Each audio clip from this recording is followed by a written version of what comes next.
News mga unemployed, welcome back sa channel. So ito na nga, mainit-init na usapan ngayon sa social media ang pagkawala o pag-restrict ng Facebook page ni Ako Si Doggy. Oo, yung idol ng mga ML players, yung laging may pa-shoutout at pa-legendary moments, biglang poof, parang nawala sa radar. Pero ang tanong, naban nga ba talaga siya? O isa lang itong malaking misunderstanding na pinapalaki ng social media? So, ano ang nangyari? So, ito na nga, may mga users na nag-report na hindi na nila makita yung Facebook page ni Doggy, which is correct. Sinearch ko kanina at hindi ko na makita yung page ni Doggy. So, ibig sabihin, na-restrict nga. Pag sinearch mo, wala. Pag kinilike mo yung link, content unavailable nakalagay. So, parang bigla kang na-unfriend ng crush mo without explanation. So, parang ganun. Ngayon, may mga haka-haka. May nagsasabing naban daw. May nagsasabing restricted lang sa certain locations. May nagsasabing may legal issue. Pero take note walang official statement from Doggy or Meta mismo. So, technically, nasa speculation zone pa tayo. So, mga possible na reasons ngayon, pag ganitong biglang nawawala ang page, usually may mga dahilan yan. So, una, community standards violation. Alam nyo naman sa Facebook, kahit meme, minsan napaparusahan. So, kung may mga content na flag, boom, pwede ma-restrict. Pangalawa, mass reporting. Ito yung classic kapag maraming nag-report kahit minsan hindi naman sobrang lala, pwedeng matrigger yung system. Parang cancel culture, more like report culture na. Pangatlo, copyright issues. Kung may content na hindi kanya, music, clips, etc., pwede rin yan maging dahilan. At apat, legal request. Ito medyo seryoso kapag may legal complaint or issue. Pwedeng ilimit ng Facebook ang access sa page.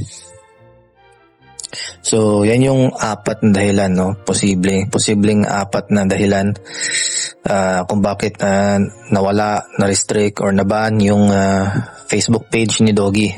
Sa ML ako sumikat, pero sa sugal ako yumaman. Habang kayo kumakain ng sardinas, kami kumakain ng steak. Di ba? Si Renegade bumili ng 2 steak sa SNR, yung pinakamahal. Isipin mo yun, kayo nakabaso, kami naka-bottled water. Oh, bars! Hindi biro mag-build ng milyong followers. Pero lesson na rin siguro ito sa lahat ng content creators. Hindi porket sikat ka, immune ka na sa rules. Even big creators, pwede pa rin ma-time out ng system. Kakasahod lang sa Honor of Kings!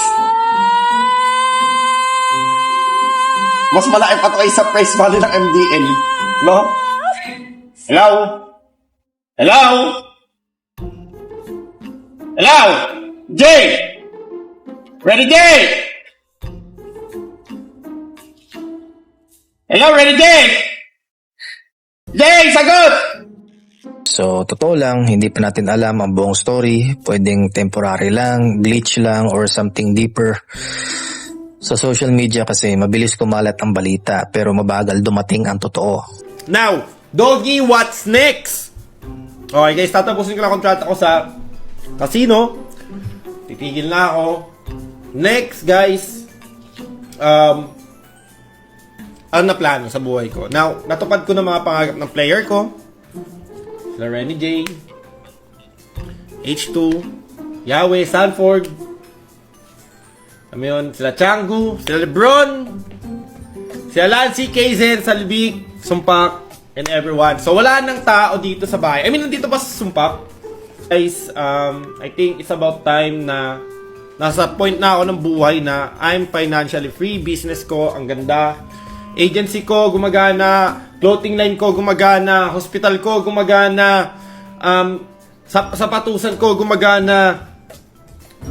Men, ang dami kong business na gumagana na. And it is working, guys. Sa totoo lang, na-achieve ko to dahil sa inyo.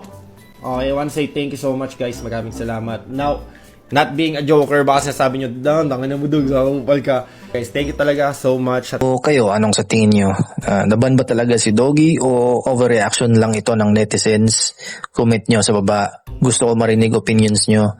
And if you enjoyed this video, don't forget to like, subscribe at hit ang bell para updated kayo sa latest na mga chismis, na mga news. See you sa next video. Peace.